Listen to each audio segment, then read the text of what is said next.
Hello everybody, and welcome back to another stream. I'm FlyLoader737, and today we're gonna bring this 737-800 from Orlando up to Charlotte. In American Airlines color, this is a real world route, and today we'll be focusing on the air system of the Boeing 737 NG, especially on the air system of the 737 800 aircraft.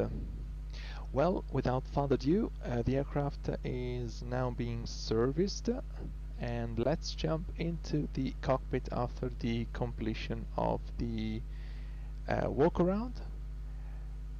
It's nice weather down here with no problems at all, as well as in Charlotte.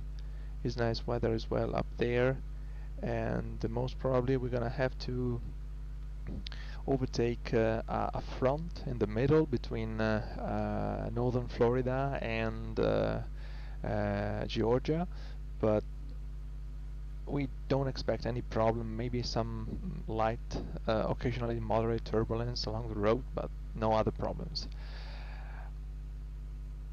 As I have I've written also in the video description, this is going to be the last 2021 stream, and we all welcome openly 2022 with a lot of nice and exciting news for everybody. So once more, enjoy this New Year's Eve, and Happy New Year to everybody in 2022. So let's jump into the cockpit. Here we go. First officer position for me on the right hand side, and let's power up the aircraft. As usually, I'm starting in a cold and dark situation. So load up the aircraft first. We are expecting a payload of about 27,000 pounds, if I'm not wrong. Yeah, 27.1. 27.1. The configuration is good, 160 seats for this American Airlines 737. And fuel-wise, well, the release fuel to Charlotte is going to be 13.5. Let's do approximation always in excess. Just a little bit of avoiding, I think, along the route, so I'm not going to take anything more than 13.7. Of course, these kind of decisions about fuel, about sometimes MEL items or CDL items needs to be taken in pair, in crew, between captain and first officers. Of course, last word is always captain's, but it's important to have a chat about that. This is part of the crew resource management. So 13.7 with the fuel. Let's start with it. Perfect. Then, as you can see, our route is gonna take us departing from at the moment, I think runway 18 left and 18 right are in use, as well as 17 right, but let's assume that runway 18 left has been assigned to us, so the Faith E2 departure, and then it's going to be this Stoker 3, most probably runway 18 right in Charlotte. We expect a flight time of about an hour and 15 minutes, which is going to be just as good enough for our little chat about the air system. So the loading has been completed, GPU is connected, doors are correctly open. So let's go into the overhead and start with the power up. I think we have about oh, sorry. What am I doing? Sorry, let's start from here. I think we have about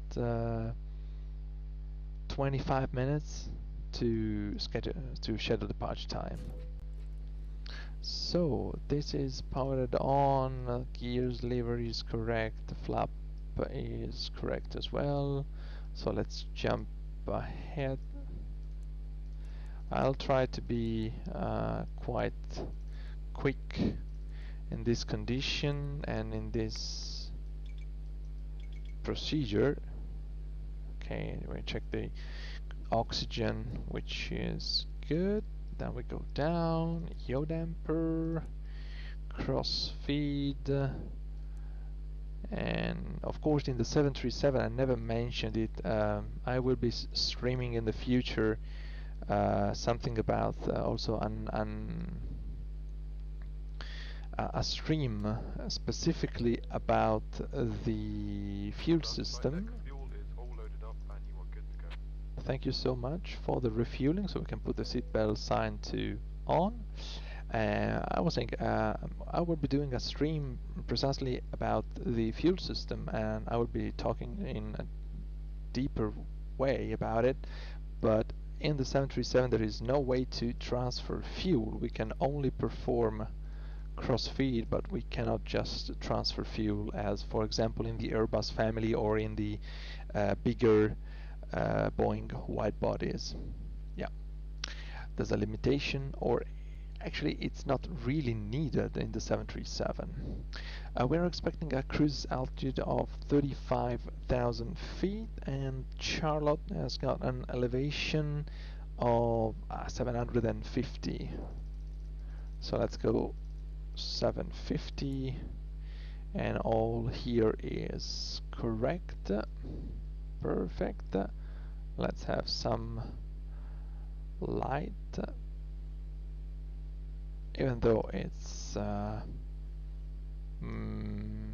mid-morning, so it's not really needed to have a lot of light, but it's good to, at least I like to have the background or the panel lit.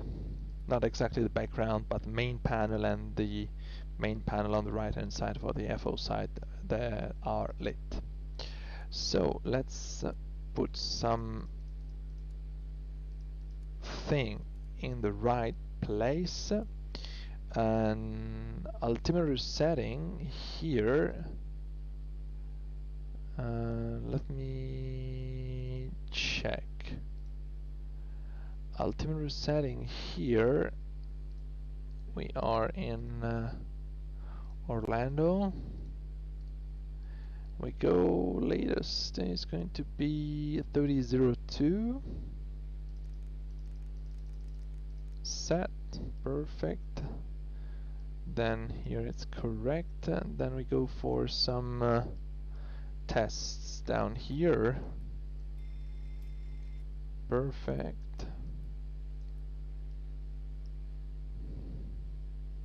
Go on ATC2. Perfect, and then let's bring some light up. Let's assume also that the CPDLC clearance has been received with a transponder code of 5123. Perfect. Let's go back here to the flight plan, and we need to jump into the FMC. FMC, we are in Orlando. That's not really needed to put the reference airport, but I like to do it every time, despite the procedure needs to grab the GPS left position. But it's my own preference. Let's say it's not SOP, but it's airmanship. Then we're going to Charlotte. Flight number is American 2407. 2406, sorry. Yes. Departure, on the pre-departure clearance, it was expected to be runway 18 left. left via the 52 departure, transition via there's no others. And for the arrival, we are expecting runway 18 left in Charlotte with the Stoker 3. Here we go. Our arrival will be from Chaker, and we don't actually need to make a transition via Cavi, because from Hando we're gonna fly directly to most probably a Gull. Let's see if it's okay like that. We expect vectors on departure since we are departing southbound. And Checker Chevy, that's correct. Then we go to Hando, then it's Qwood. Okay, yeah, that's okay anyway. So Qwood and Hando, execute. Perfect. Then if there is anything wrong, we're gonna get it right before the descent briefing, or at the descent briefing exactly. So let's go ahead into the performance initialization page. We have a zero fuel of 122.1, should be matching here.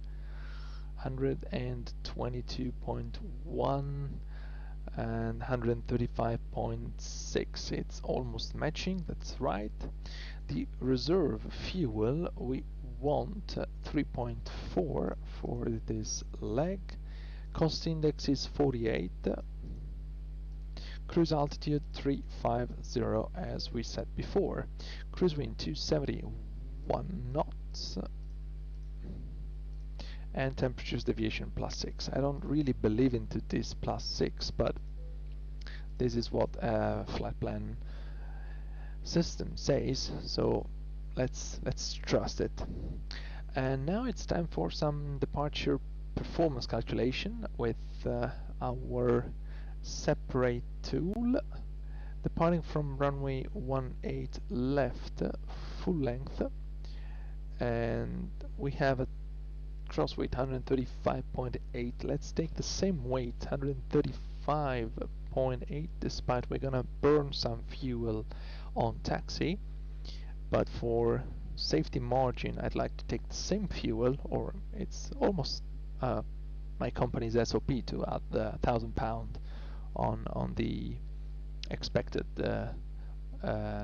takeoff weight. So I'd like to keep the same gross weight as the taxi weight, and let's see what it says. It says that we have a good margin. We can use takeoff to departure TAS 42,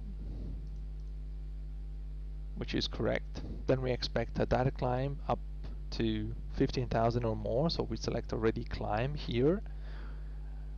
So ironically we're gonna have a lower N1 setting for takeoff than for climb. You'll see later on. Then flaps is going to be 5. CG 25.9, 525, gonna go a little bit more than that. 15, 3000, that's correct. Dry runway. Wind actually is calm, so no need to put anything there. And speeds, we're gonna get 37, 37, 41. So we have plenty of runway for this departure. 141 goes as well on the MCP. Then for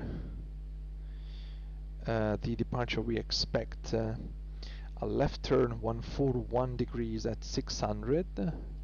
So I'm gonna get as well 141 here on the heading select, which is ironical. 141, we already have it anyway in LNAV mode, so I'm gonna get it in LNAV mode. And then we need for course 185 on both sides, 185, 85 here. First officer is gonna be pilot flying, and initial altitude, let's say 5,000 feet. Set. Perfect. Nice. Then let's jump back into the FMC. What we're gonna do in case of problems, from runway 18 left, we are going to turn right to Camby. And this is gonna be the waypoint for sure. And we're gonna hold there. 047 inbound right turn, so it's going to be 227, and this time is holding not based on the time but on the distance, so it's going to be 4 nautical miles leg in case we need it, climbing to 4,000 feet. So here we go, everything is set up, and let's do some checks on the overhead. Everything looks very nice and good, so we can start the APU.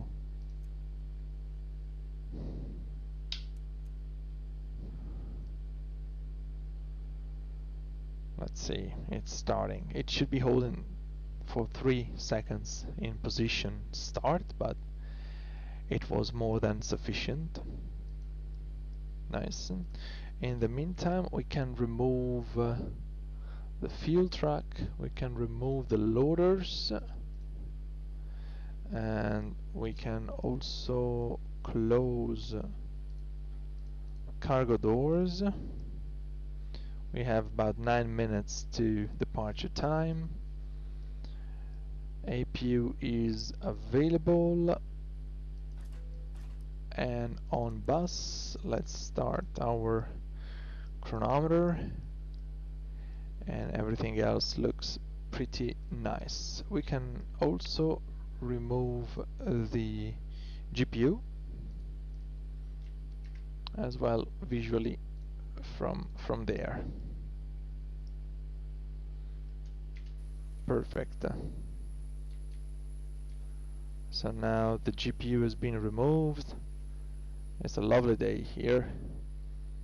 Yes, the GPU has been removed, and next is going to be the pushback truck to come.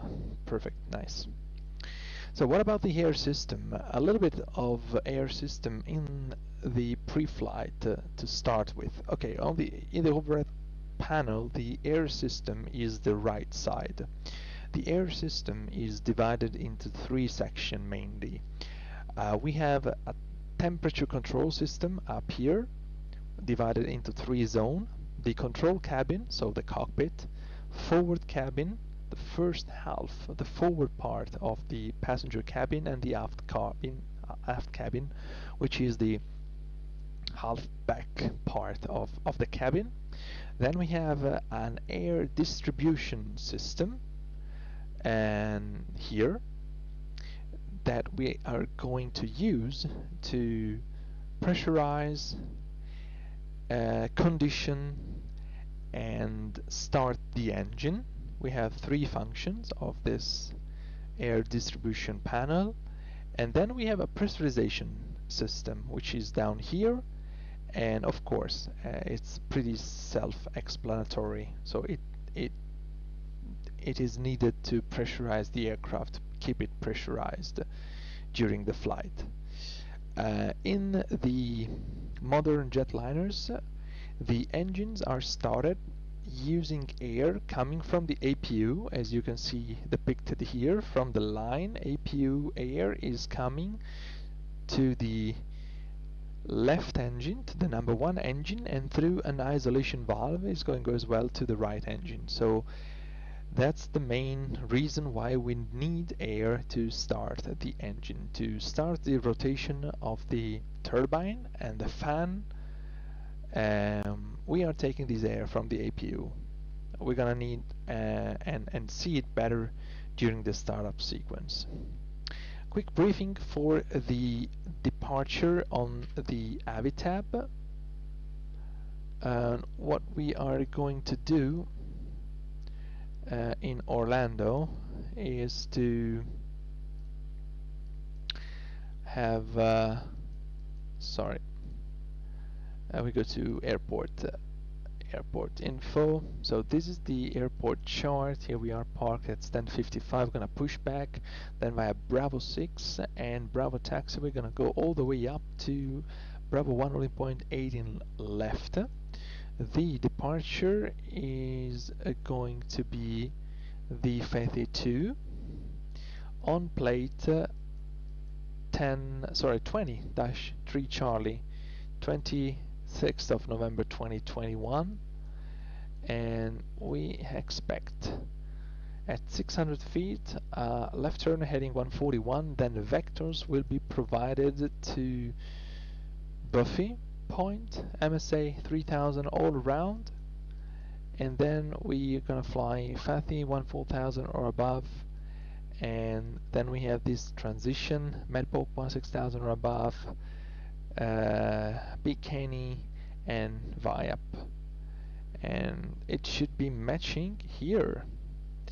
Buffy, Fathy, and then we have the remaining part, which is Medpoke, Big Kenny and Viap, and with the limitation 16000 or above at Medpoke and 14000 or above at Fathy, so that matches perfectly. So nice. That's for our pretty short but needed briefing. Good. Let's jump back, and I think at this point we can run through a pre-flight checklist to the line. So pins and covers are removed. Oxygen, sorry, I forgot to test it. So it's tested 100%. Nav transfer display and switches. Nav transfer display switches normal auto. Window it is on. Pressurization mode selector is auto. Flight instrument track 219. Altimeter 3002, reading 70 feet. Parking brake is oops, not set, so I need to set it. Yeah, let's go. Try again. Yeah, now it's set. I need to press the pedal, of course, as well as in the real 737.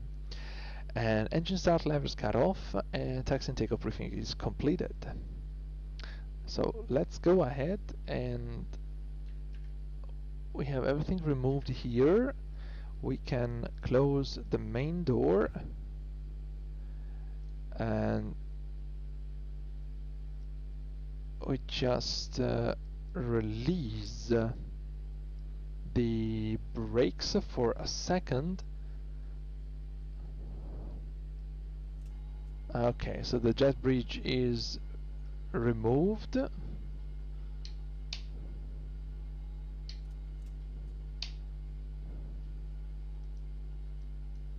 I think now we have the chocks, maybe,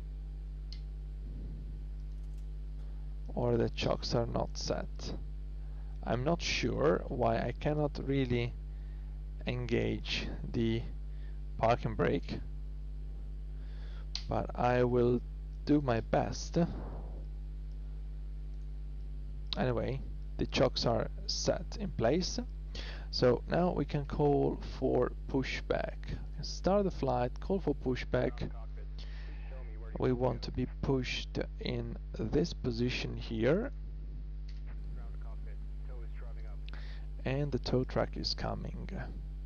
In the meantime, let's go ahead with our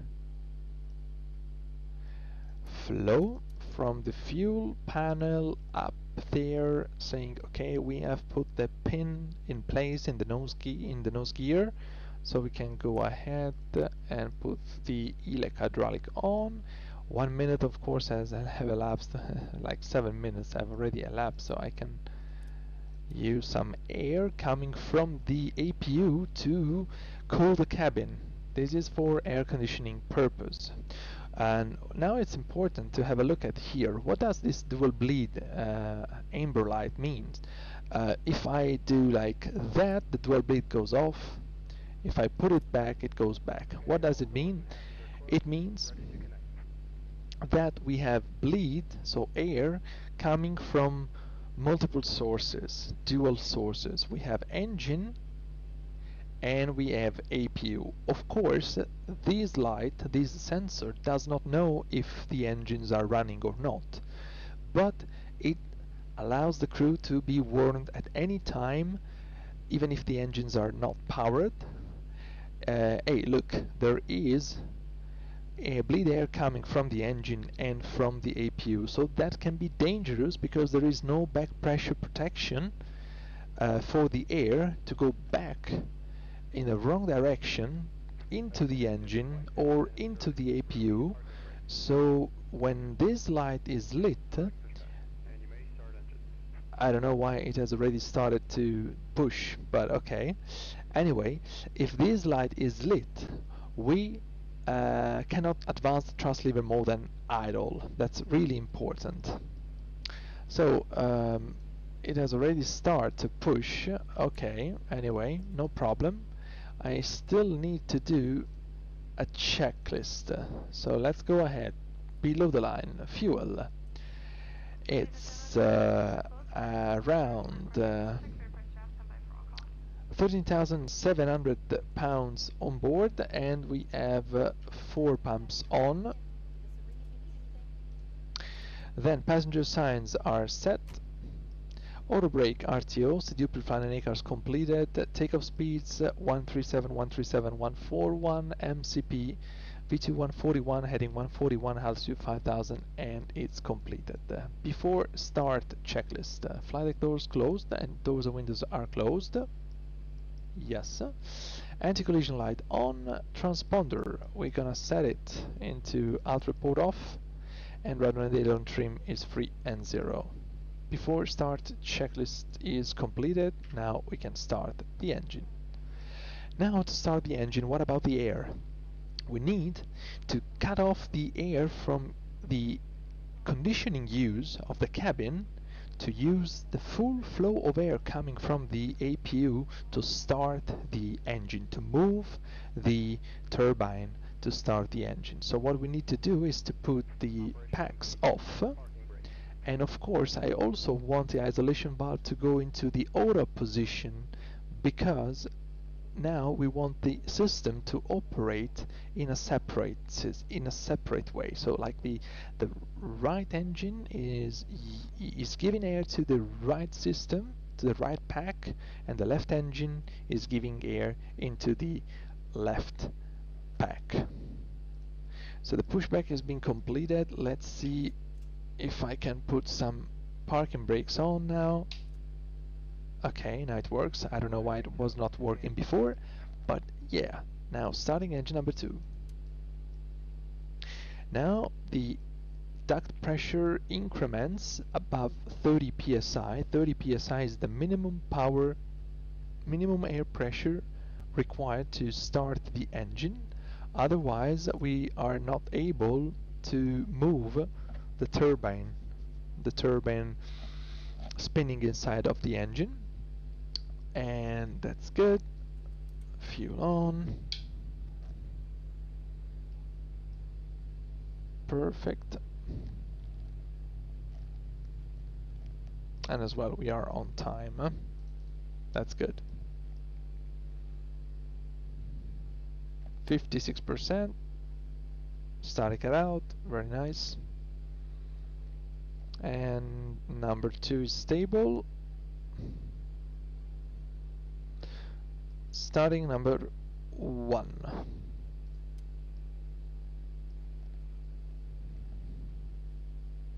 That's good.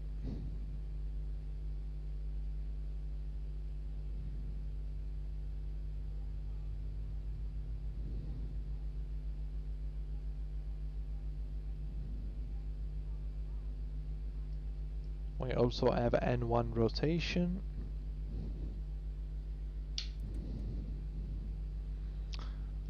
Perfect.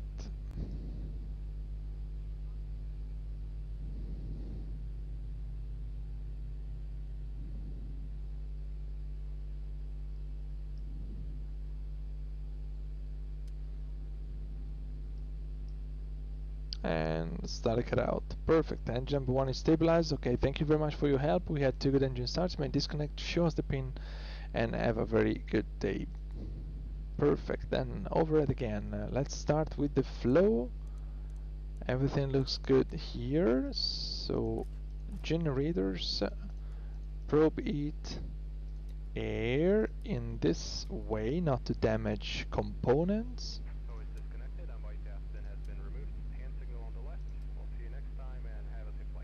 Thank you so much for your help. A very good day, you too. Bye-bye.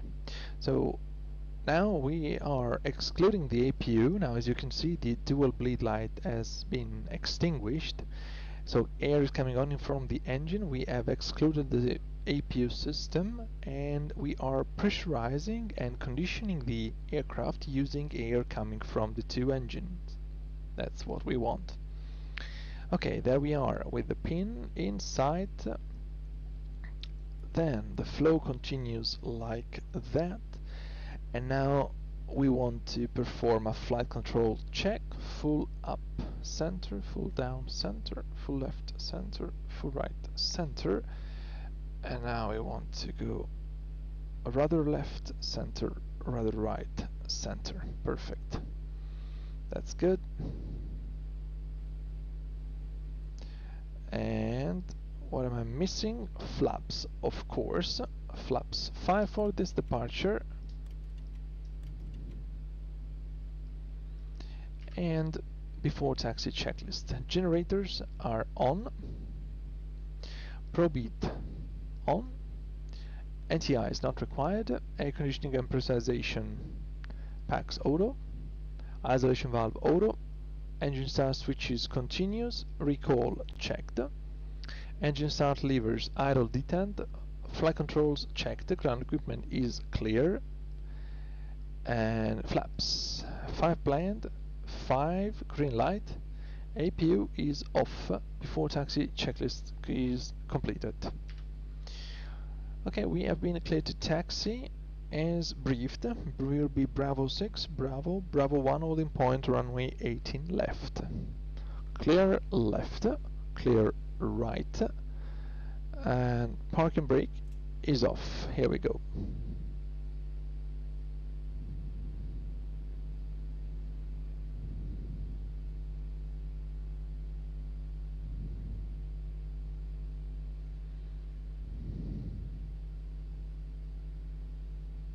Here we go.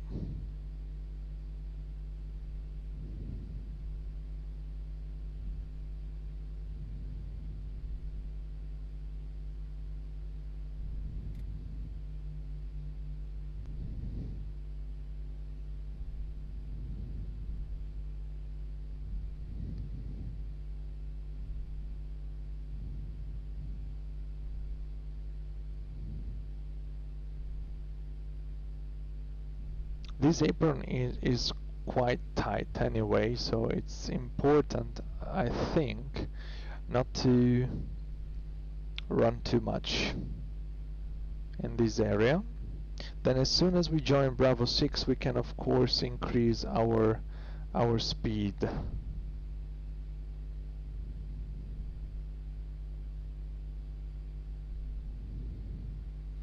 Bravo 6 is here on the right, almost there.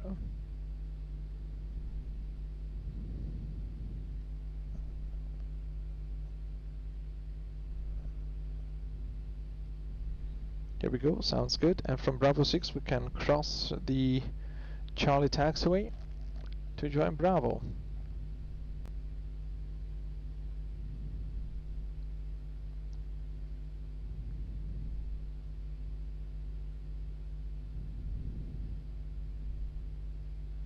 One other use that we can have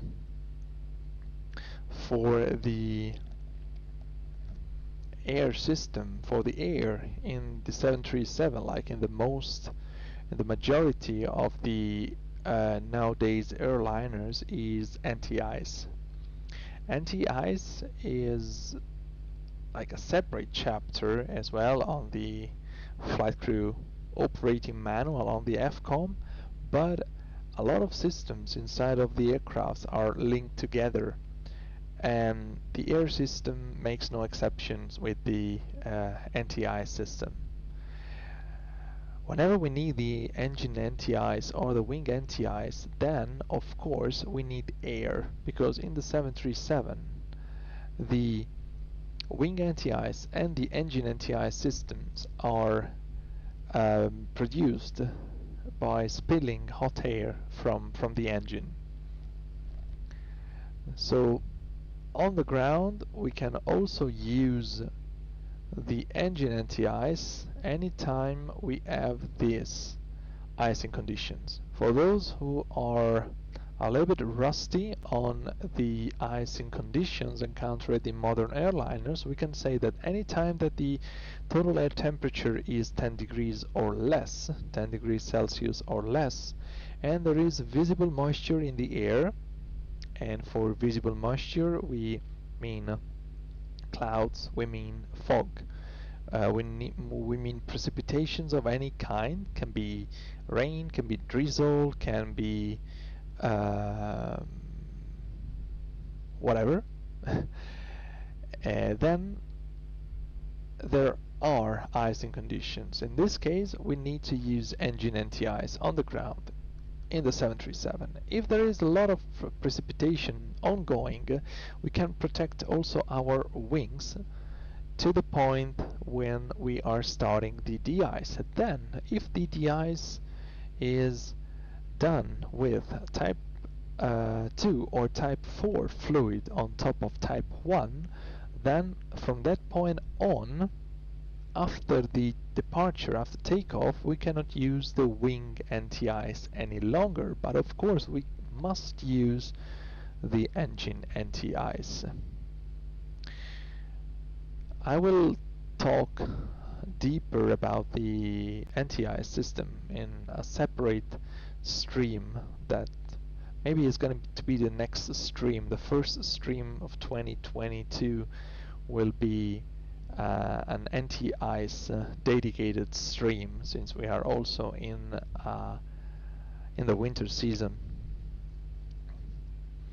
Of course, in Florida, even during winter, there is not too much to talk about practical use of anti-icing on the ground. It's like 22 degrees Celsius right now.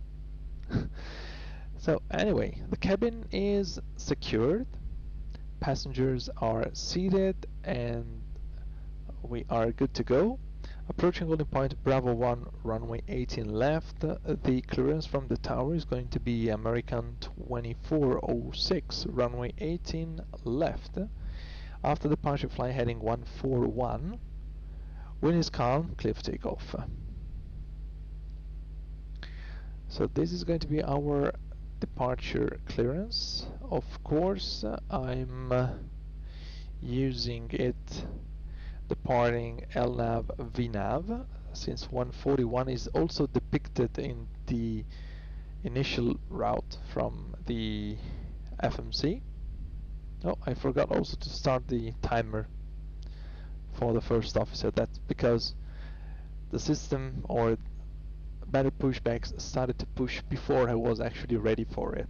So I forgot to start the timer, but no problem. Here we go. And before takeoff checklist, the flaps, 5 planned, 5 green lights, stop trim. I forgot also to set the stop trim. I want slightly more than 6 units like that. And cabin call, cabin crew, please be ready for departure is given. So before takeoff checklist is completed, and line up and clear for takeoff. 18 left. Perfect. Final is clear.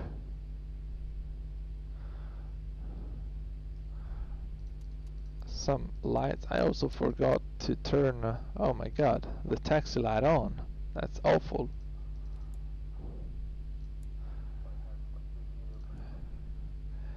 Anti-collision light on, strobe on, and auto throttle is armed.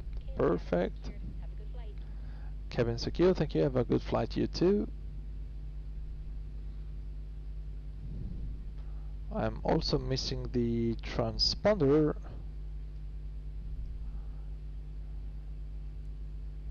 Here we go. Timing, and here we go. Fully ready.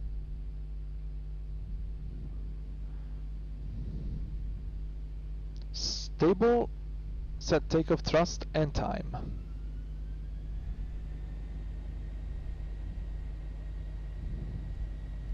Takeoff thrust set.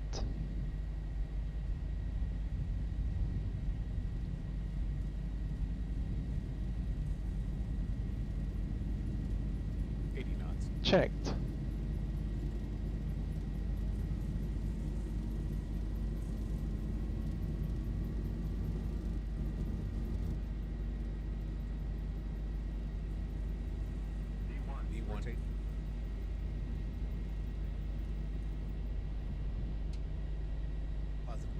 Get up.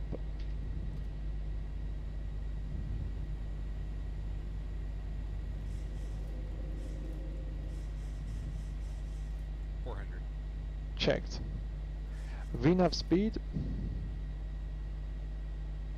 Passing 600, left turn, 141.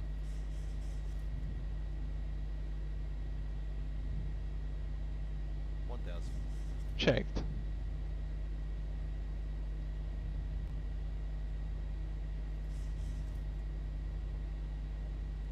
Command B engaged. Now we have been passed to climb. As you can see now, the N1 is greater than we had before for takeoff. Very good. We contact departure, then we've been cleared to 15,000. 15,000 set. Now we can actually expect some vectors, so like left heading 090, adding select 090, and meanwhile we are accelerating. That's good, as expected, because we have passed 3,000. So flaps 1.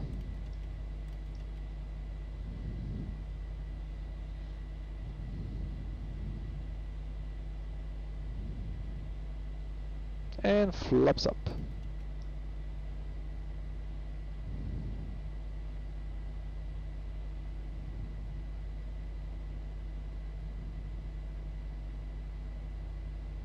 Flaps up, no lights, perfect.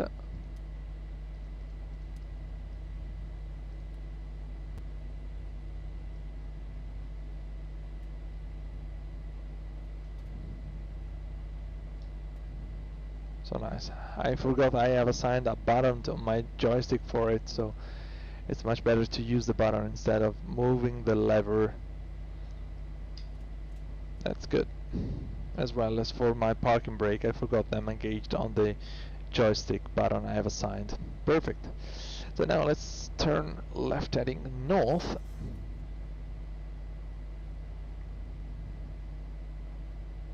And climb level 200. Set.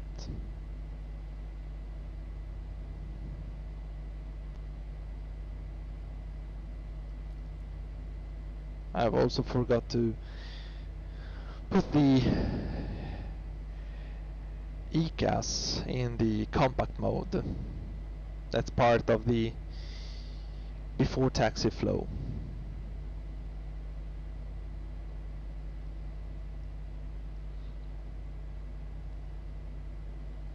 Almost approaching 10,000.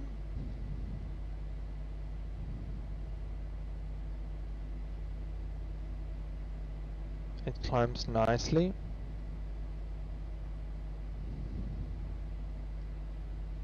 Here we have the airport.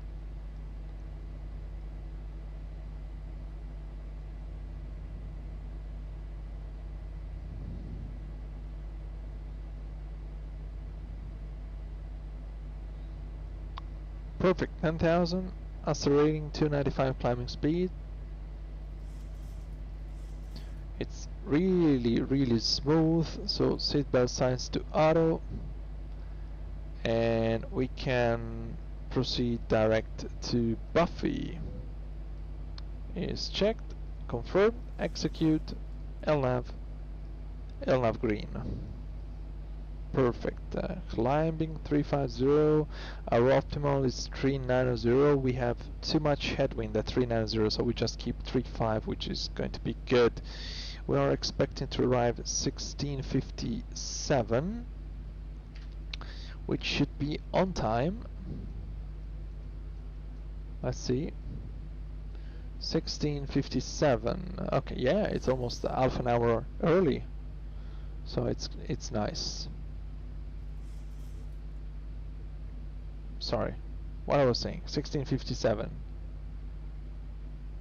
17:16. So yeah, okay, it's 10 minutes ahead of schedule because we're gonna need some time to taxi to the gate. So it's gonna be like 5 to 10 minutes ahead of schedule. So nice anyway. And after takeoff checklist, engine bleeds are on. There we go. Packs auto. Landing gear up and off, flaps up, no lights. Altimeter we can already set to standard 1, 2, 3 times cross check. And after takeoff checklist completed. Can continue climb level 350 unrestricted. 350 set. 1, 2, 3 times. We do this check 1, 2, 3 times for the final level in this 737 because sometimes if we don't have the cruise altitude here, we have problems with the VNAV speed, VNAV path, or VNAV alt system. If we don't have the right altitude here, of course we're gonna have troubles with ATC and traffic separation. If we don't have the right altitude up here in the pressurization panel, we trigger this off schedule descent light, and this is going to be a problem because we need to reset the pressurization system winding the flight altitude at the level that we are flying currently. And it's not dangerous, it's not a huge problem, but it can be a little bit of a pain because you need to do one thing that can be perfectly avoided. We are almost overflying Orlando Sanford Airport. Watch out for your ears, I'm going in the outside view. Let's see if we can find Orlando Sanford Airport. It should be right behind us. Here we go. Yes. Right below us. Here we go. That's the airport.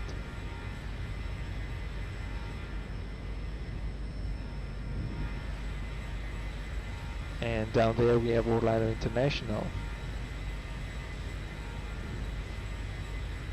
Let's get back into the cockpit. So now it seems everything's nice and smooth. We are climbing. We have about 1 hour cruise, and in this hour we can talk a little bit deeply about the air system of the 737. As I was saying when we were on the ground, the air system in the 737 is made by 3 parts that are distinct as well. On the overhead panel we have the temperature controls up here, the air distribution and pressure in the middle, and the pressurization panel in the lower part. Let's focus a little bit more on the air distribution and pressurization. Of course, the pressurization is selected using this panel, but it has also 2 important gauges that are, I think, the 2 most difficult gauges to read in the 737, that are the cabin altitude and the differential pressure gauge. This is the worst one. Then we have also the cabin rate of climb or rate of descent, which is pretty easy to read. It's almost like a vertical speed indicator. So what we are doing right now is to spill air from the engine, putting the air into the pack. Pack is actually an air cycle machine, so it's a machine that is taking air and blowing away moisture from the air, bringing it to a right temperature, mixing the air coming from the engine with the air coming from the outside, the so-called rum air, and then putting all this air into a mixing chamber and dividing the air between the control cabin, so the cockpit, at a certain temperature, the forward part of the cabin at a certain temperature selected by this knob here, and the aft part of the cabin. Pilots can check the temperature of these areas from here. We have supply duct temperature, we have air temperature in the air, and we have the pack outflow temperature. So for example, right now in the forward passenger cabin the temperature is about 22-24 degrees. We can increase it a little bit, and in the aft is almost the same. We can also increase it a little bit. You will see that slowly the temperature is going to be increasing. To help the air cycled machine to do all this work at all time, it can be stressful, especially during winter time when we require quite high cabin temperature, or during hot sunny days in summer when we require the packs to output a quite low temperature, to have a huge stress on the air cycle machines. So to help them to perform this job, there are two recirculation fans that are helping the air to go through the system more quickly without a huge effort from the air cycle machine. So we are using this air to pressurize the aircraft. Meanwhile, we are climbing.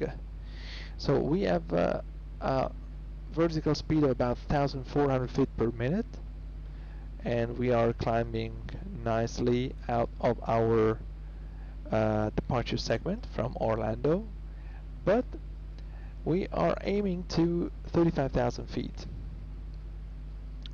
As you can see from these two gauges here, the cabin is climbing at about 300 feet per minute. This is performed by the pressurization system. The pressurization system keeps the aircraft at a suitable, we can say, good for living condition inside of the aircraft, giving smooth transition in air temperature, air pressure, oxygen levels, consequently, to sustain life. So due to the pressurization system, it means that the aircraft is actually at a higher pressure than the pressure outside of the aircraft, sorry.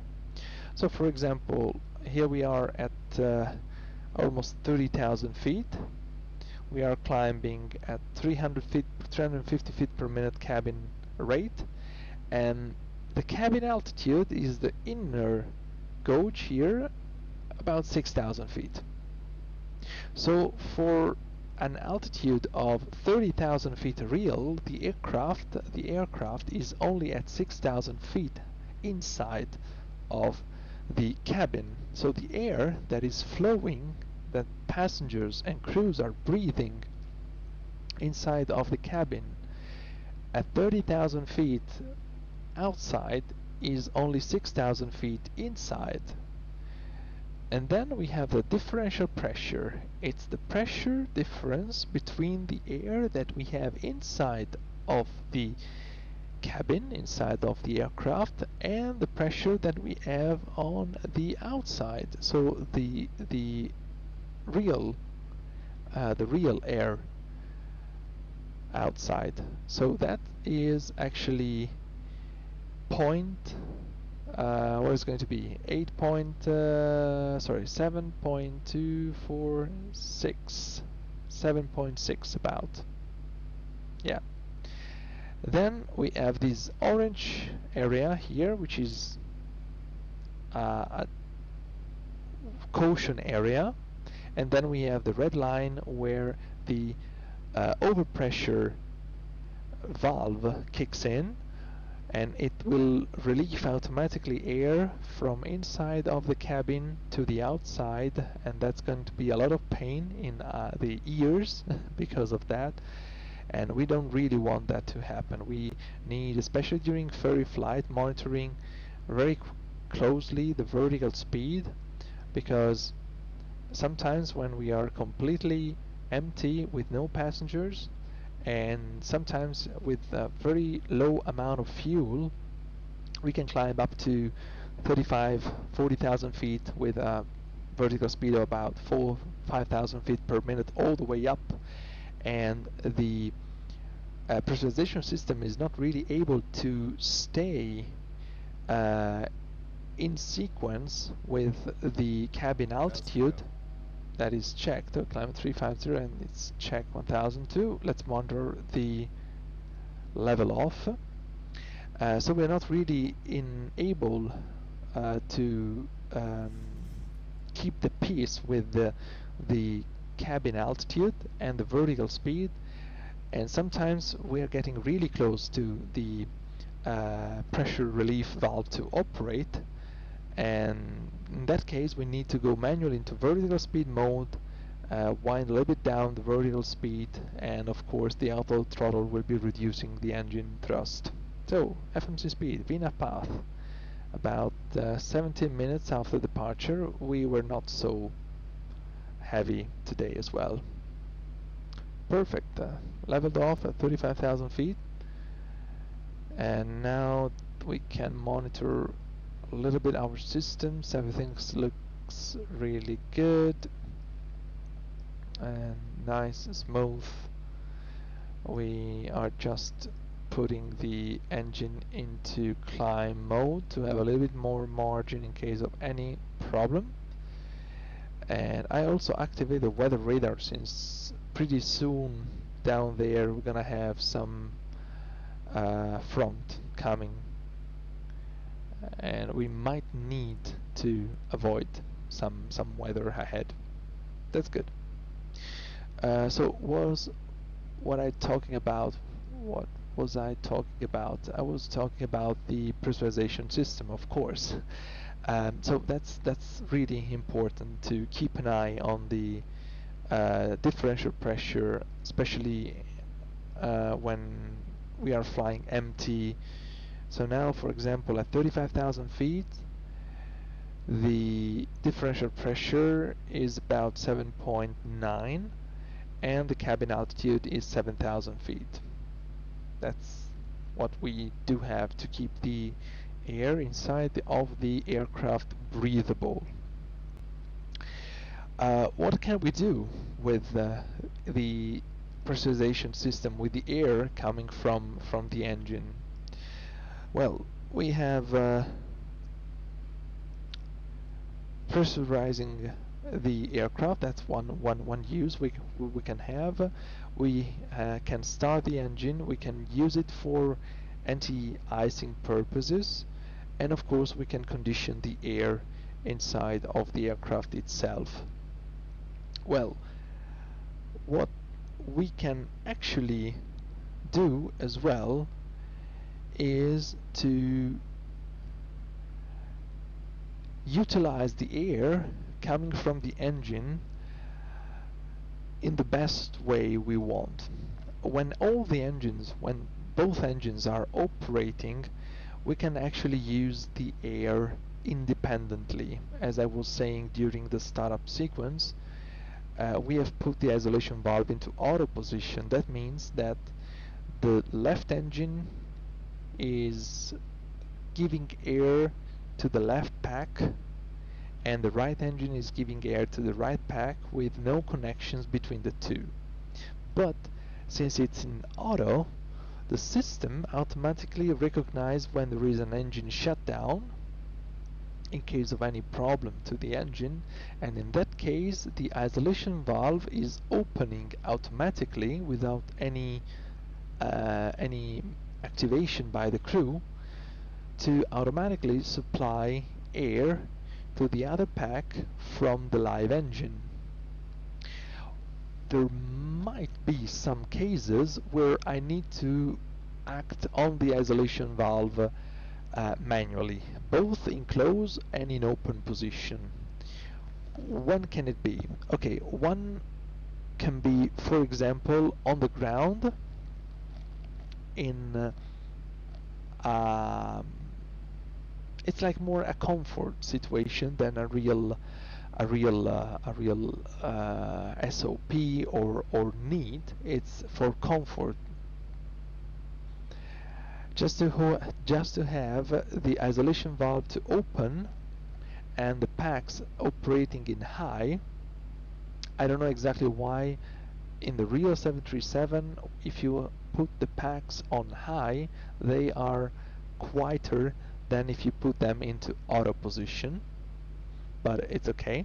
And I want to use, of course, the APU to bring air to both packs. Then I need, of course, the isolation valve into open position on the ground because the engines are not running, and if I leave the isolation valve in auto, the isolation valve in auto on the ground will only make the air to flow from the APU to the left pack, and it will stop the air here. But if I force it into the open position, then I am able to use the air coming from the APU to supply both packs on the ground before engine starts, for example, to cool or to heat up the cabin. And then it comes to my mind two situations where I might need or I will need the isolation valve to be into closed position. One is on the ground and one is anytime, because it can happen. It's a situation that can happen anytime.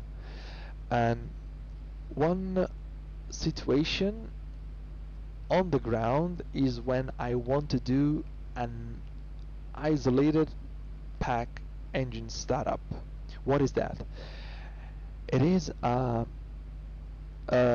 supplementary procedure that is found on the 737 FCOM in the supplementary procedure chapter that allows the second engine to be started meanwhile the other pack is providing air to condition and cool the cabin. We use it in my company. We use it in very hot days to bring it to minimum the time where the cabin is not cooled. As I probably told, and you may have noticed that during startup I needed to put the packs into off position because I needed all the air coming from the APU, from the APU to flow into the engine to allow them to start up. So in that situation, during startup sequences of both engines, the cabin and the cockpit are not conditioned. There is only an automatic airflow coming from the recirculating fans. That is like, instead of having an air conditioner that is blowing air into a room, I have only a fan. So it can be okay many times, but on a very hot summer day it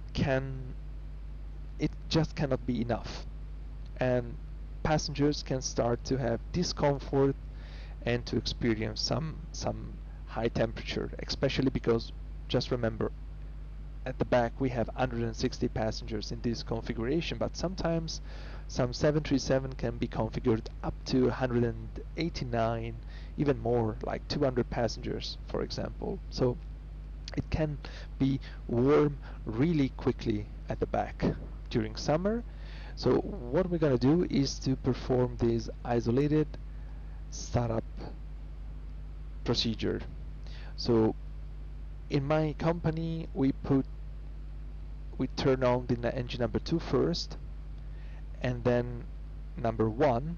So when we have started engine number 2, what we're going to do is to put the isolation valve to close and to turn on the right pack, or turn the right pack to auto. This allows the engine number 2 to bring air conditioning to the right pack and to cool the cabin. Meanwhile, we are forcing the air coming from the APU to stay in the left system to allow the left engine to start up. And this is a supplementary procedure in the 737. It should be done reading on the book and doing procedures, but after few years of use you get so used to it that you just don't really think about it and just do it without any real problem. So that was the first condition where you should need, or where you need to put the isolation valve manually into closed position. The other condition I said that can happen anytime, and is when we have fire. We can have an engine fire, for example, on the ground after startup or mid-flight, and depending on the engine where the fire is, the checklist, the for example the smoke fire fumes checklist or the smoke removal checklist on the QRH will guide you through isolating the two systems, the right and the left system, via the isolation valve to close, in order to isolate the source of the smoke. It can also be a way to identify the source of a smoke if we don't have any fire coming from the engine. For example, if we have some unknown origin electrical fire or unknown origin fumes in the cabin, we don't know where they are coming from, we have no idea, so we need to investigate and to exclude possibilities from where the fire can be coming from. Then at that point we can use and play a little bit with the isolation valve to close it, to isolate the two sides of the system. Yes, this is it. So let's talk it a little bit more in depth about this air cycle machine. So what is the air cycle machine actually? So the air cycle machine is what everybody has at home in an air conditioner. Of course, the one that is on the aircraft is bigger, for sure, but we still need to talk a little bit about what are the components of the air cycle machine. The first one is a compressor that is taking the air from the engine, then a turbine that is expanding the air to produce a drop in temperature, and then of course the air goes into the mixing manifold, where the air is mixed with the air coming through an heat exchanger. The heat exchanger is part of the air cycle machine itself, and the heat exchanger is used to regulate initially, at the first stage, the temperature between or like inside the air cycle machine. It's important to underline that this regulation is not the final regulation in temperature that the pilots are doing in this panel, but it is an initial automatic regulation made by the air cycle machine. So where is this air, this cold air, this rum air coming from? I'll show you in a while. Watch your ears, we are going in the outside view.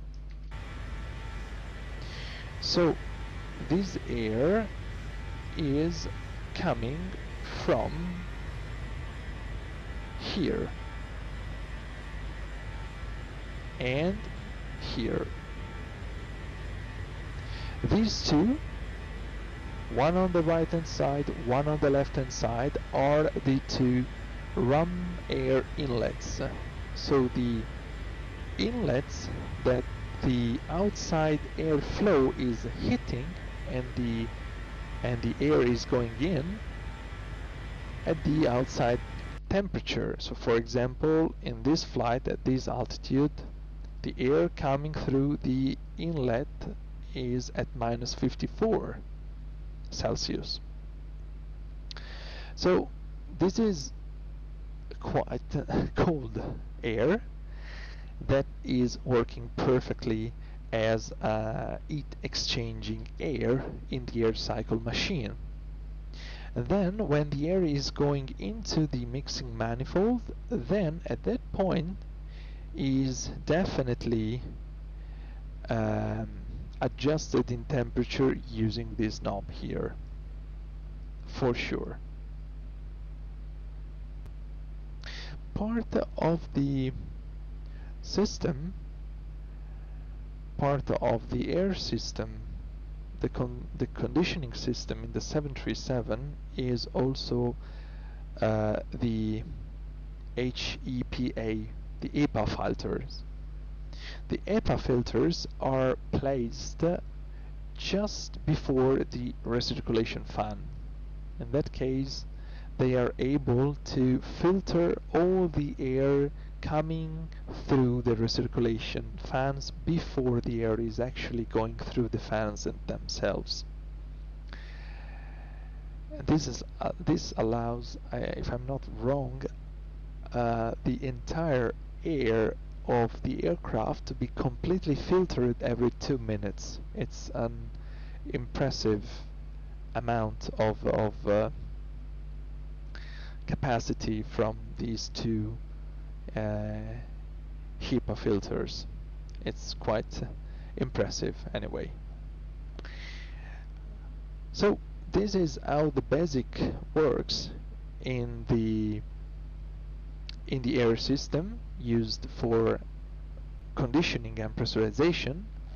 So the engines are pumping air into the two packs. Two packs are pumping air into the cockpit and into the cabin for pressurization and conditioning purposes. But what's next? So what is going to happen to the air that has been pumped all the way in the entire flight into the cabin? Of course, if this air is not having an outflow, the aircraft is going to pop for sure. Then this air must go somewhere, and it goes out again. It goes out of the aircraft using, watch out that I'm going outside again, it is going outside using the outflow valve, this valve here. As you can see now, it's almost closed. On the ground, we can have a look at it later when we will be on the ground in Charlotte, and you will see that it's going to be open, if not completely open, and pilots can check the position of this valve here. This indicator here shows the position of the outflow valve. Indication to the left means closed. It's a good position for cruise. Indication to the right means open. pilots can also control the outflow valve manually using actually placing this knob first to man and then acting on this switch. But 99% of the time, if the pressurization system doesn't have any problem, this selector stays in auto and the pressurization system is controlled automatically. Of course, in case, for example, of a decompression or a depressurization of the aircraft, it can happen that the depressurization of the aircraft, the loss of pressurization, is produced by a malfunction of the outflow valve. Then pilots can switch to an alternate control mode, which is an automatic system as well, but it can be that also the alternate system has failed, so pilots need to control the outflow valve manually, and that is another case where actually ears can pop. Definitely. And what else can we say about the the air system? Actually, not that much. There is not too much to say. And of course, the outflow valve is really important for the good functionality of the air and the flow of the air inside of the aircraft. So it's really important that the outflow valves keeps to be working at all time. So that's why there are like 3 different DC motors that can drive the outflow valve. So it's triple redundant system on the 737. We have 2 valve motors that are controlled automatically by their own system. So they are connected to the DC bus 1 and DC bus 2 respectively. And there is 1 valve motor that is controlled manually from the flight deck via the battery bus. So it's always powered as long as we have battery. This switch into manual and we act on the close open switch.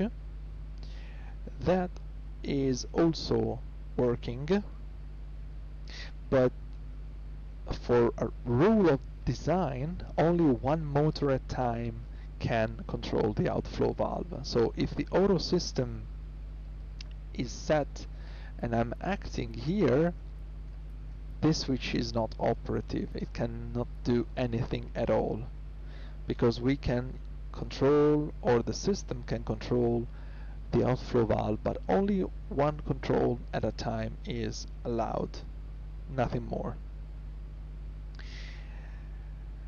Well, I think we are almost hitting the 80 miles ring for the top of descent. I can just tell you one last thing about the pressurization or the air system before starting the preparation for the descent into Charlotte. That is this. On the overhead, in this area here, we have wing body overheat. I hope you can see it. Wing body overheat is an amber light that can trip on. When and why? Okay, the meaning behind the wing body overheat light lit is that there is an unexpected heat in the area where the wing root is. That is why it's called wing body overheat, because it is taking into consideration the area between the wing root and the body of the aircraft itself. Why? The first reason is because of a leak in the bleed system that is bringing air from the engine into the air cycle machine, into the pack. That can be a reason why there can be a wing body overheat condition. And what can we say? We can also say that to detect an heating or a overheat situation, the 115 volt AC power system needs to be operative, and if we have the wing body overheat light lit, we cannot use, or we must not use, the wing anti-ice, because it can get worse. We can, to try to solve this problem, lower the required temperature from the respective pack, left or right, and use the reset button to check if the overheat condition still exists. For example, sometimes we can also have the wing body overheat amber light that is just extinguishing by itself. The location of the two sensors are respectively left two sensors, one located in the pylon between the engine and the wing, and the other one located at the midpoint of the APU duct air. And for the right side, there is one sensor only placed on the pylon between the engine and the wing. That's it. Well, really hitting the 40 miles ring. Now we need to do something in preparation for our descent. Let's grab back our flight plan and let's check some winds for the descent. If there is, I'm not sure that there are winds for the descent in this format, but okay. Anyway, we can grab the FMC descent forecast. We have an expectation of ISA +6. Not really sure if it's right or not, but okay. Then let's check the latest weather into Charlotte. We have altimeter 2992, so pretty standard condition. 2992. Sorry, what happened? Yeah, I wrote 6C. 6, it's enough. Perfect. And then we jump here, 141. It's not going to be too different from there. Most probably it's going to be 140. Let's see if it's going to be 140.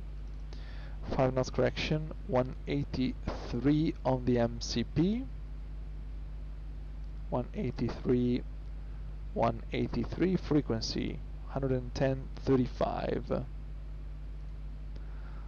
110.35, 10.35.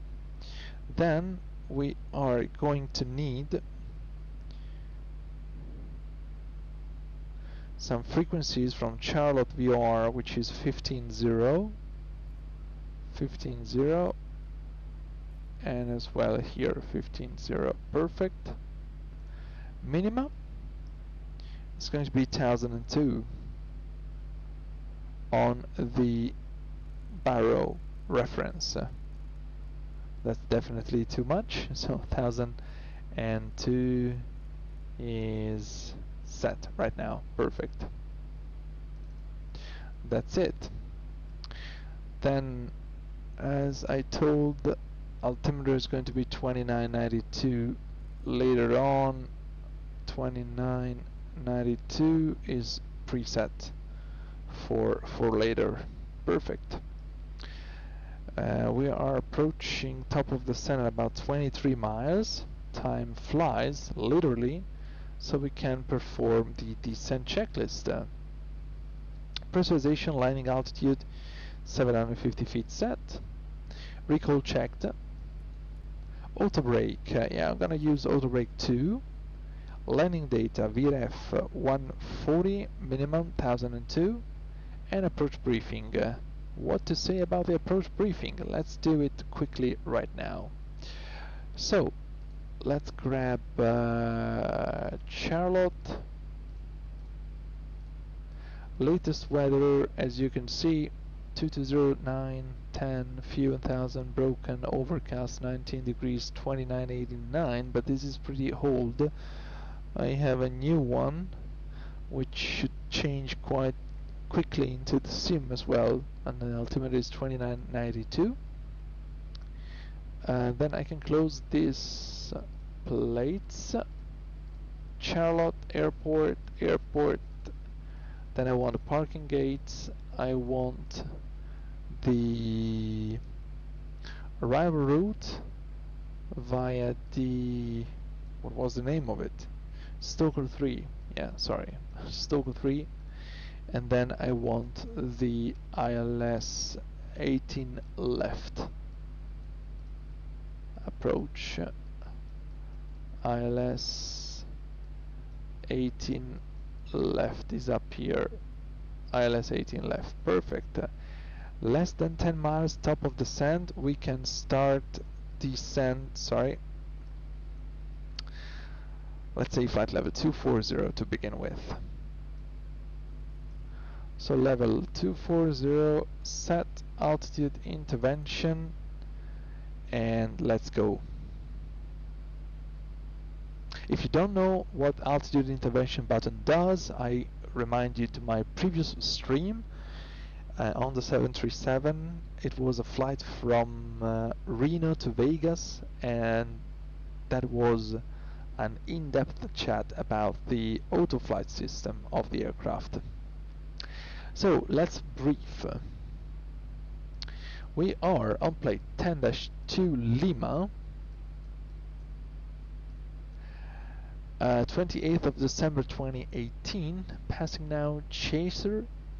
Then we have Servet 280 knots between 290 and 240. That's what we have set. Then we have Flug 280 between 230 and 210. Finch at 280 between 230 and 16,000.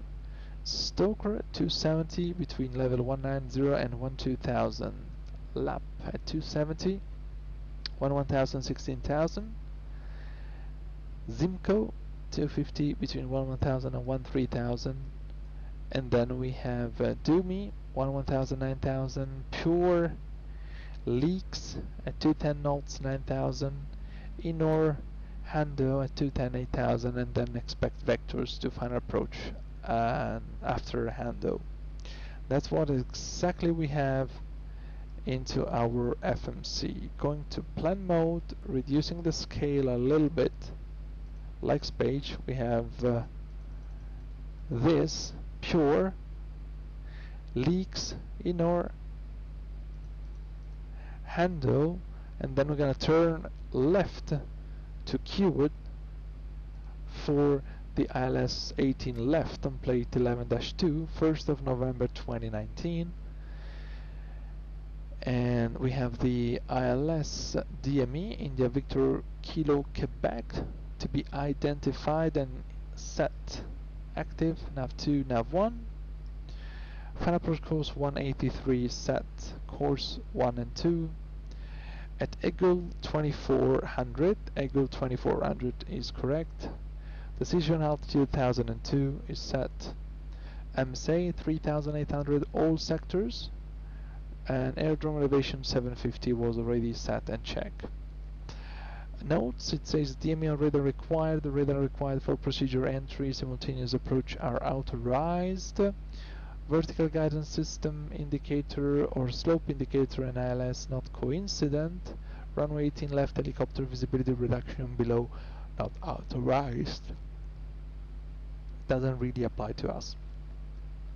So we are planning to join at Qwood, then Eagle, Zamog, and then it's going to be minima for landing or go around. In case we go around, we climb 1300, climbing left to 4000 to on Charlotte VR radial 093, so 1300 radial 093 inbound to Locus and hold. Here we go at 4000 feet. Perfect, that matches. That's great. What's next? Landing 18 left is going to be vacating most probably by Charlie 6 or Charlie 4 in the worst case. Then backtracking, joining Charlie, and then Golf, and then joining at 21 or maybe 13 for stand number 55, Bravo 5, which is here. So it's gonna be most probably via 13, 14 or number 22 to join here and Bravo 5. That's it. We talked about almost everything. We have done the descent checklist, and I have also announced to use auto brake 2, either reverse, and that's good. We can actually continue to descend 16,000. 16,000 set, a bit of clouds. It's getting cloudy here. Was expected anyway. The weather in Charlotte was not expected to be so nice. It's a nice thing to play in advance for a few things, like TAT is now -8 degrees, so we're gonna need for sure engine NTIs in a very short term. So when the cloud contact is imminent, it's a good idea, I would do already right now, to put the engine start switches to continuous and turn the engine NTIs on. Checking it to go on, and here we go. Next step will be the altimeter setting.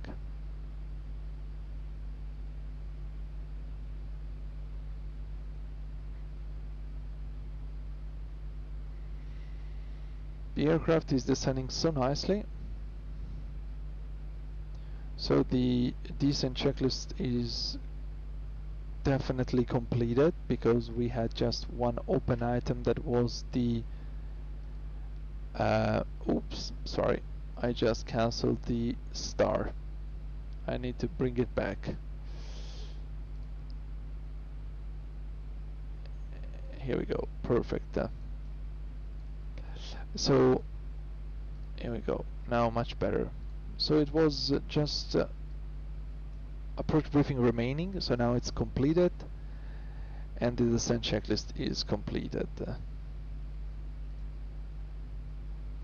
So nice.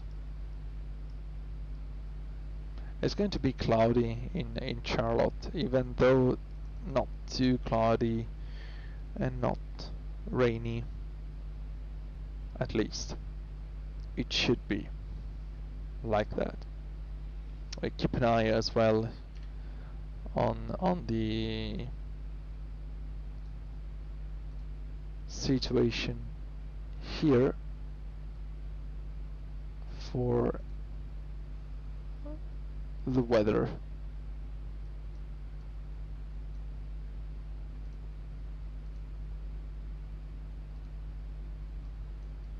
Let's see. It doesn't pop correctly. It jumps already to the plate selects to the plate select page, but no problem. I'm gonna keep an eye on the weather situation in Charlotte. Latest one, by the way, suggests that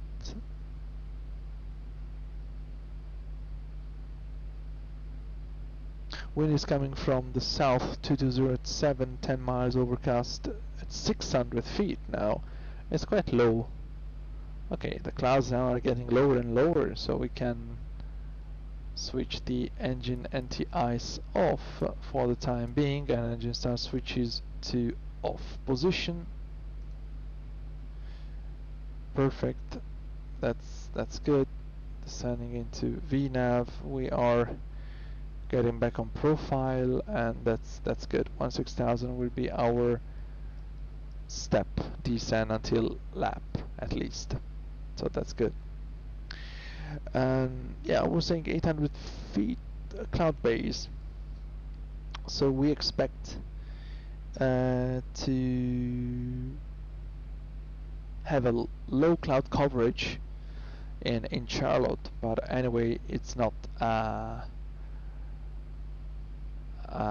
like a signal to go into low visibility. Because of that, it's very important when we are talking about minimums,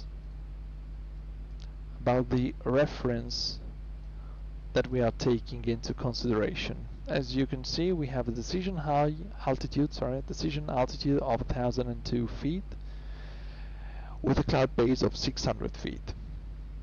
The two references are different, because if we are assuming that the decision altitude and the cloud base are taken from the same reference, then of course we couldn't do this approach. But the reference is different. Okay, passing transition level, so here we go, 2992 set, and the approach checklist is completed. So as I was saying, the references are different because the decision altitude is 1002 from the main sea level. Meanwhile, the overcast at 600 feet is taken from the airdrome elevation. So if we want to compare directly the cloud base to the minima, we should look at the number in parentheses. So we have an overcast 600 and a decision height of 254. Let's say 300. So we have at least 300 feet margin from when we are going underneath the clouds to the minimum where we should decide to go around or to land. And the visibility below cloud is good because it says 10 miles. So I guess there is no problem at all performing this Cat 1 approach into Charlotte. 1000 to go is checked. So let's monitor this level off as well. We're gonna perform around 10 miles straight and level flight at 16,000 before starting to descend again.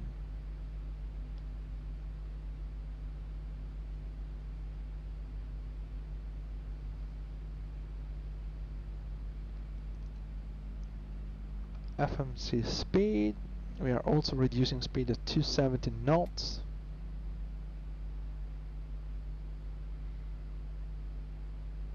Let's see the level off.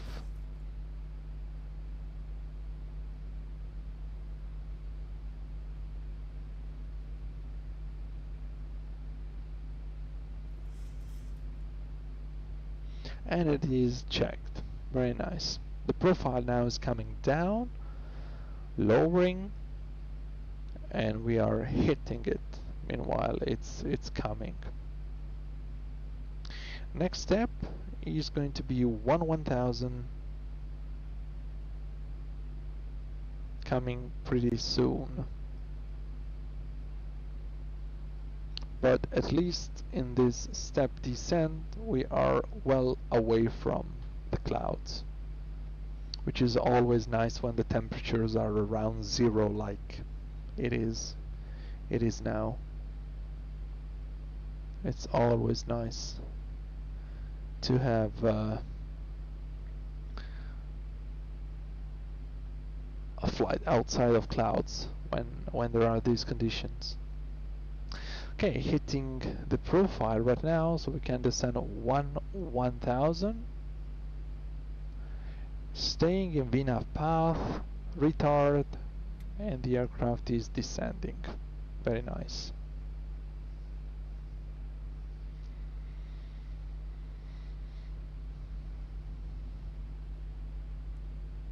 Perfect.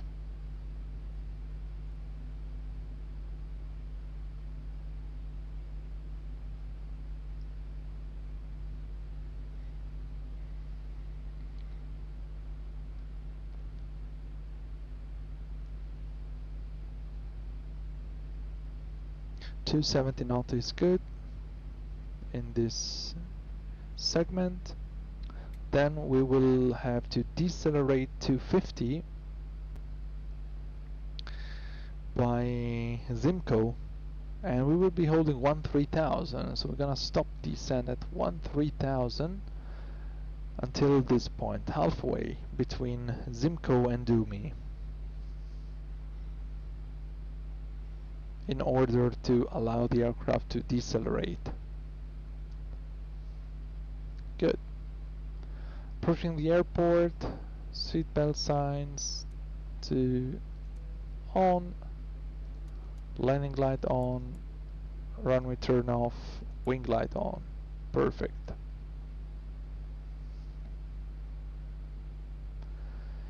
Then we are good to go.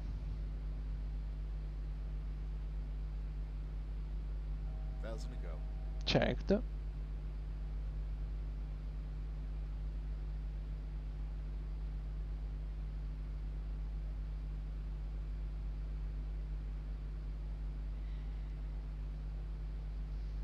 That's very good.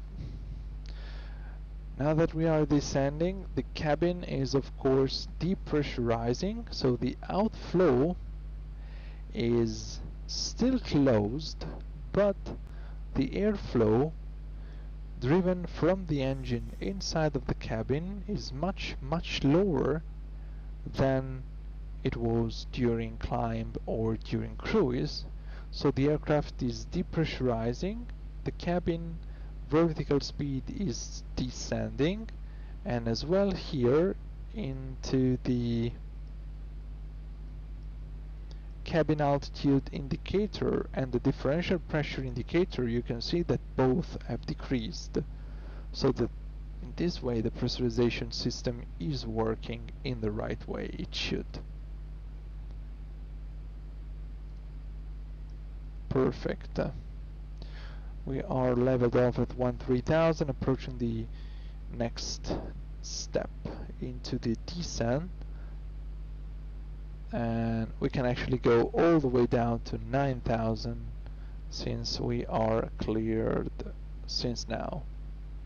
We are in VNAV path, so when the path is met, the aircraft will start to descend automatically. Or at least this is what it is supposed to do. But for the logic of the FMA and of the autopilot, as long as VNAV path is written here, is going to be automatic descent if the altitude is lowered.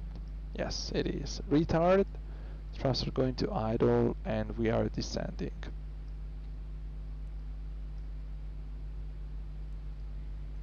Perfect.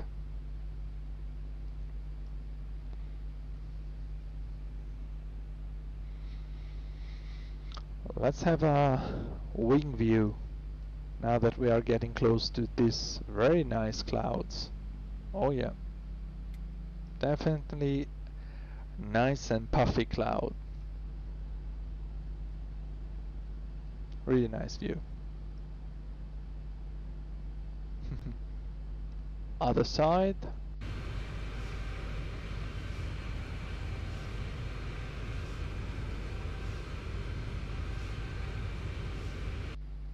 Perfect. Really nice. So we're gonna have another step at 11,000. So we're gonna stop at 11,000. That is checked. Perfect. Speed is good, reduced at 250.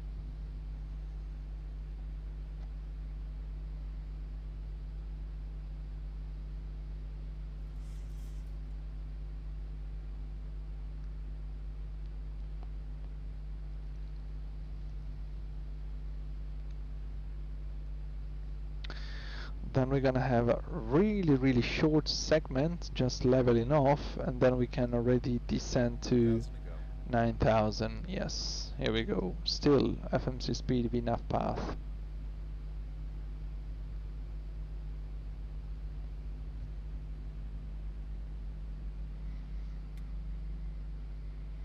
Then we're gonna maintain 9,000, sorry, 9,000, perfect, all the way till this point here, like 5 miles before Hando. And there we're gonna start descent to 3,000. That is the plan.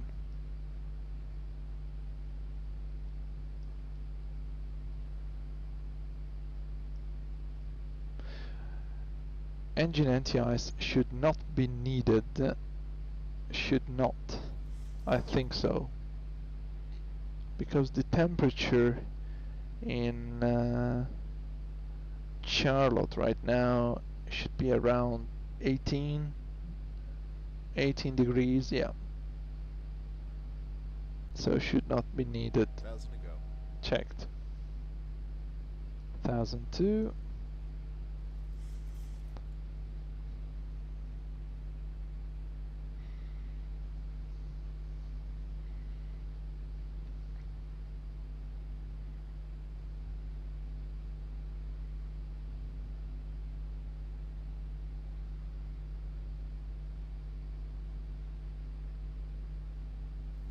In this situation, if we were VMC, we should have been able to see the airport on our left hand side, and we are in a perfect typical downwind position.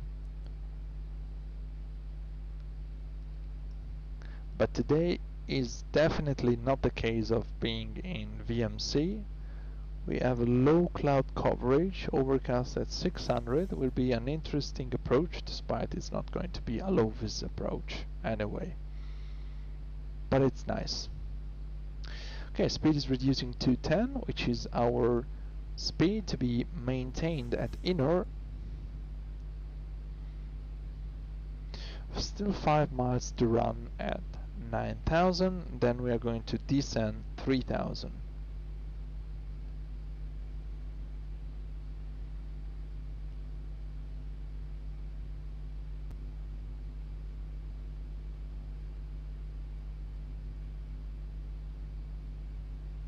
A little bit of crosswind.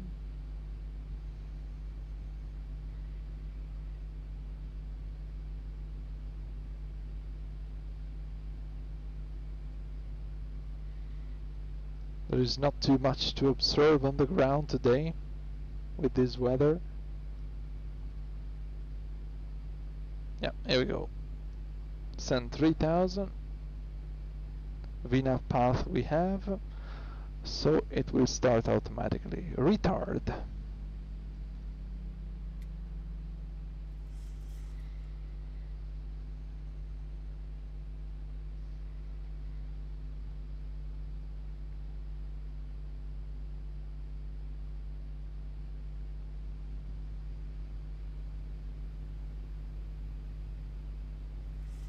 Be aware now of the up speed, so we are really close to the up speed, so the aircraft system needs to be really sharp in maintaining this.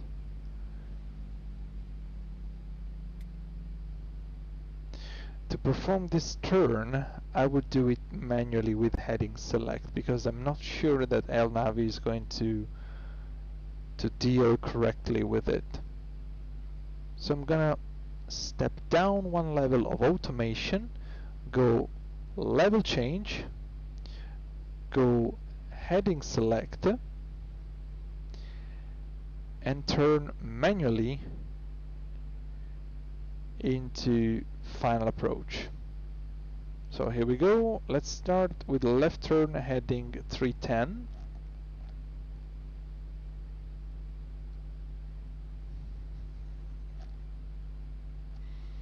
And we need to get down. Let's use some speed brake.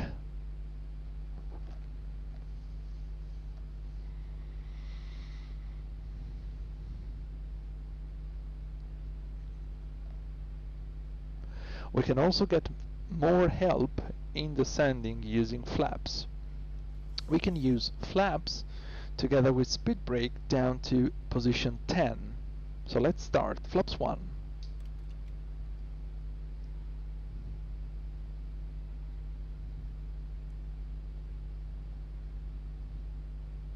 This is going to increase our rate of descent, as you can see, for sure.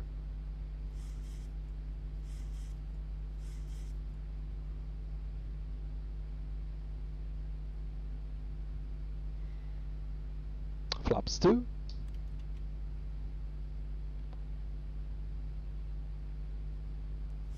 If we're not able to descend, no panic. ATC is going to offer us, for sure, a run through the localizer in order to close from the other side.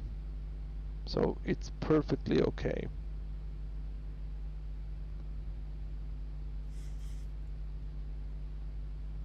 And this is exactly what we're gonna do. Flap 5.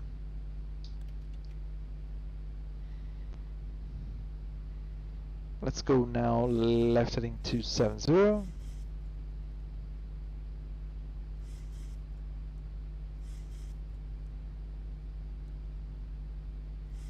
Hitting the clouds, 16 degrees, no need for the ice. That's good. Now we're getting really close. I don't like this rate of descent too close to the ground, so let's reduce speed 180 and turn left. Something like 160 should be enough. Perfect. Let's retract the speed brake. And here we go.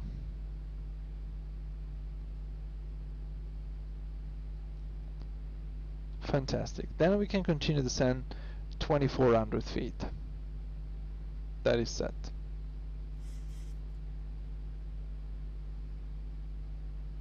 Very nice. We can also go into vertical speed mode.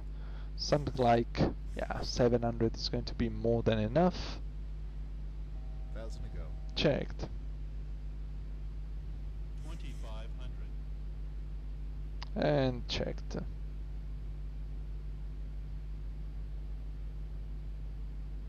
Let's take 5 more degrees left.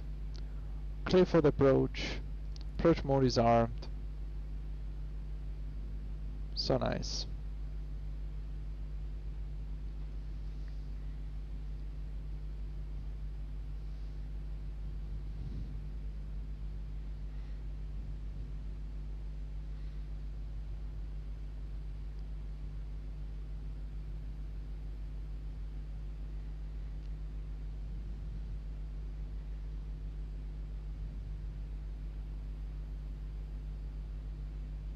That's good.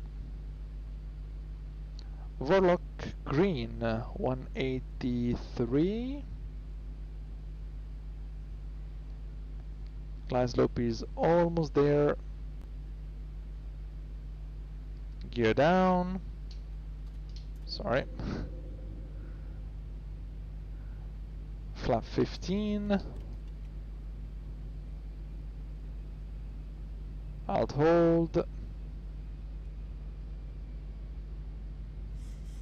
Glide slope captured.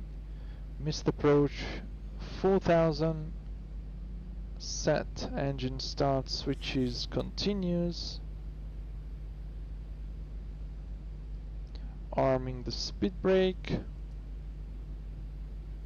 Flaps 25.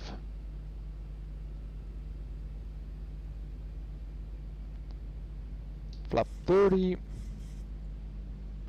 Landing checklist. Whoop, I need to go and grab it. cabin call. Cabin crew, please be seated for landing. Engine start switches continuous. Speed brake armed. Landing gear down. Flap 30. Plan 30. Green light. Landing checklist completed. And here we go. 1,000 feet stabilized, Mr. Birch, altitude set. 1,000 feet stabilized. Look at the wind. It's pretty unstable. I'm gonna put few knots up. A lot of shaking. What's gonna happen? What is happening? Okay. Right. Okay. It's a lot of shaking condition. I don't really know why, but it's definitely not stable too much. Not an unstable approach. Okay, getting below the clouds, but the wind is shifting a lot. It's gonna be interesting. Checked. We have contact. 400. Disengaging autopilot and auto throttle. 3 approaching minimums. Here we go. Minimums 200. Continue. Let's see. 100. 50, 40, 30, 20, 10.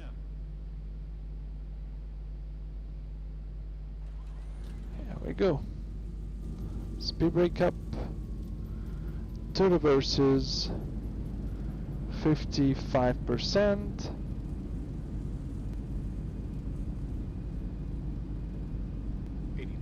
Checked. And 60. Let's take to the right.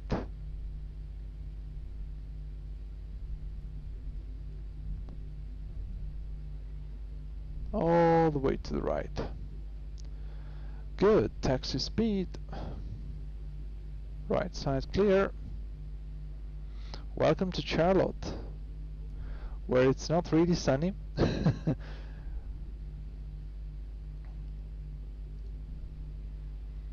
was an interesting final approach, definitely.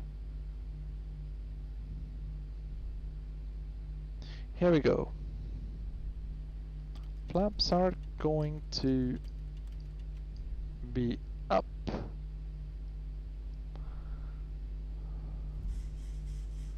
Trim set. Speed brake lever back in position. Then transponder out reporting off. Auto. Steady. Landing light off. Flight director 1, 2, 3. That is done, and the weather radar as well.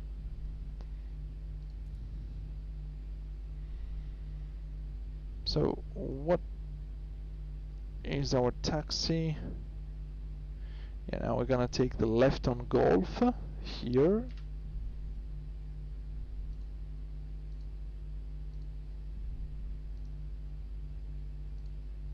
Here we go, left on Golf.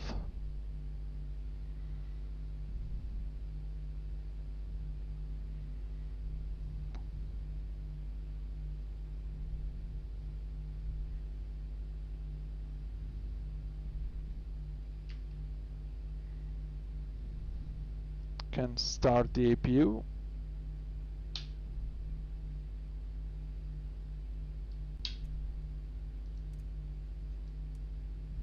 Perfect.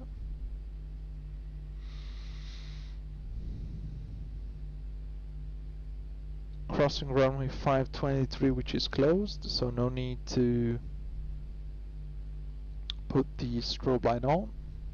APU is actually starting, right, perfect. And then we are planning for stand Bravo 5. So let's start our guidance as soon as we are on the other side of the runway. Here we go. Perfect. The follow me car is waiting for us. So we are sure that we're not missing our gate for any reason. Left turn.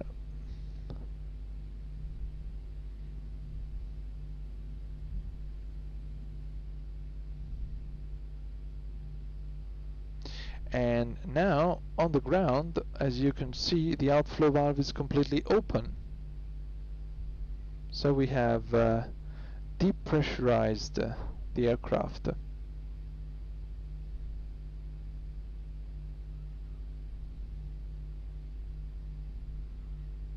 Now we should turn to the right.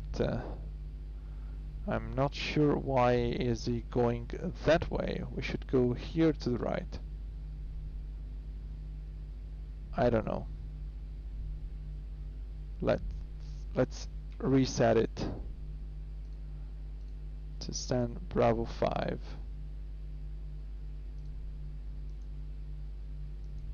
Okay, there it is again. So this time looks better than before. APU is available. Here we go.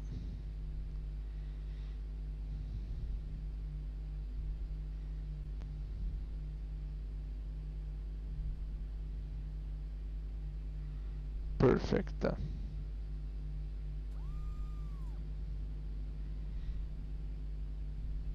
This sound that you heard when I advanced the throttle forward is the motor of the speed brake lever, because after landing the speed brake are deployed, but if I want to go around, for example, after landing, then I just advance the thrust lever without thinking about retracting the speed brake. So there is a motor. We are on time. That's the most important thing.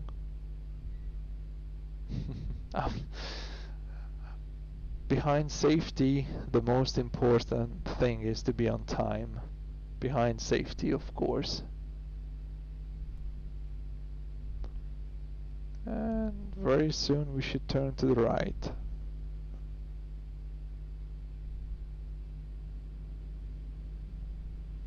Here we go.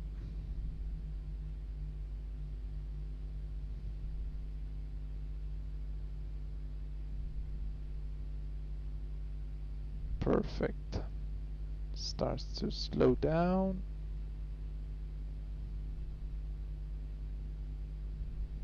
Now let's see where stand Bravo 5 is. Where is Bravo 5? That one is Bravo 5. Perfect. So some lights off, and now the marshal is there. Okay.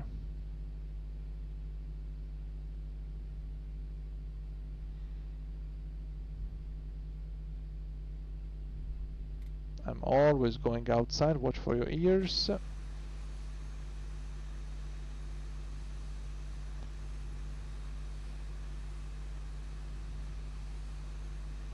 To have a better overview of the parking maneuver, I'd really like to go outside.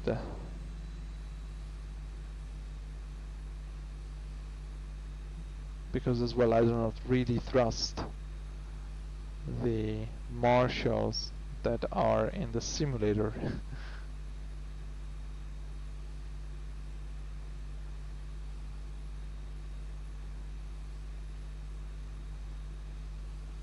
So that looks more than okay for me. So parking brake set to park. APU is on bus up and running. So engine number 2 cut off. Perfect. Seatbelt signs off. Engine number 1 cut off. Hold, and then we start with the flow from here.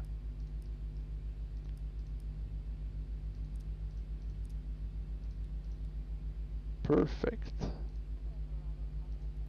That is completely done. Auto brake, I don't know why it didn't go to off, but anyway, no problem.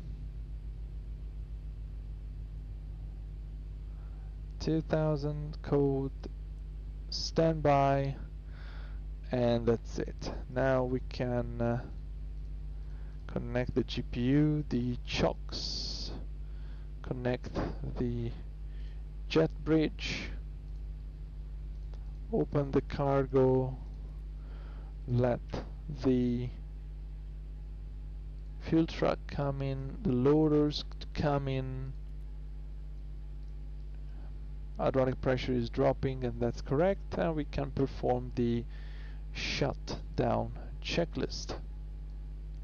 So fuel pumps 1 on, probe heat auto, hydraulic panel is set, flaps up no lights, park and brake set, engine start levers cut off, weather radar is off, and then already technical log completed, EFP completed. So that's it. Welcome to Charlotte. I hope you have enjoyed the flight and you have learned and enjoyed what to know, or at least a little bit more to know about the air system of the Boeing 737 NG. The Classic has a pretty similar system, not exactly the same, but quite similar. And now that we have also ground power available, we put the ground power on, APU bleed off, packs off, shutting down the APU like that, and we can turn the last fuel pump to off, so the checklist is really completely done. Thank you so much for watching this. Next stream in 2022 will be about anti-icing. I hope to find some good route to experience nice icing condition. For the time being, thank you so much for watching this stream, watching this video. Take care of each other. See you in 2022. I'm Flylawyer737. Have a great day and see ya.